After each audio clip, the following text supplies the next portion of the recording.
So, should you increase the rent on your rental property? Let's talk about it. So, there are a few times that are best to increase the rent on your rental property. The first time is when there's been a turn and you're listing the property as vacant. So, this can happen if you've acquired a new property that's vacant and you're listing it for the first time, or it can happen when there was a tenant in there before, they've left, you've done a turn on the property, so you've made it rent ready again, and now you're listing it as a vacant property.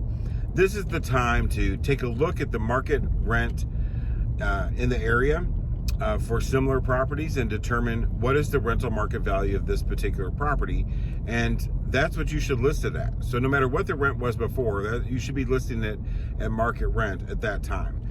And we've had a lot of examples where we picked up a house or some units that were renting for $600 to $1,000 or so per month.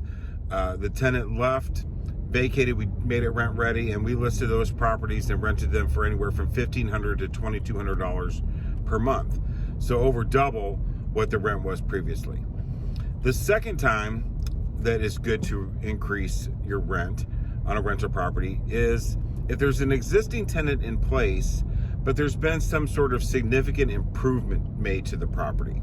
Now, I'm not talking about like putting in a new appliance or repairing the roof or putting a new roof on, because that's just maintaining your property. It's not a significant improvement that justifies an increase in the rent. I'm talking about adding value to the property. So you've put on a new deck or a screened-in patio, a lanai, a pool, something of that nature. Or if you're in an HOA situation and the HOA has made some additions to the amenities that they provide. They've put in tennis courts or pickleball courts or a new pool, something like that. In those situations, it's justifiable to increase the rent, even when there's an existing tenant in place, because there's been value added to the rental property. The third time that it's a good time to increase your rent is when you've had an existing tenant in place for some period of time, a significant period of time, not just a year or 2 years, but more than that, and there hasn't been any rate increases. And the market value of the property is significantly over what you're getting in the rent right now. So for example, if the market rent on a property is $2,200 and your tenant is paying $1,900 and they've been paying $1,900 for some time, it's a good time to approach the tenant and request an increase and come to an agreement about that.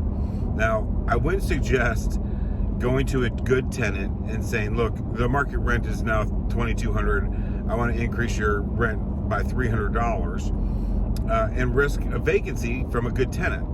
Instead, if you maintain the property well, if you've been a good landlord and they've been a good tenant, you're going to have a relationship there, and you're going to be able to say to the tenant, look, if this property were vacant, I would rent it for $2,200. I don't want to raise it $300 on you. I don't think that's fair, but I'd like to increase it $75 or $100. And a good tenant who's happy where they are is likely to agree to those terms and still be happy in the unit and continue to be a good tenant.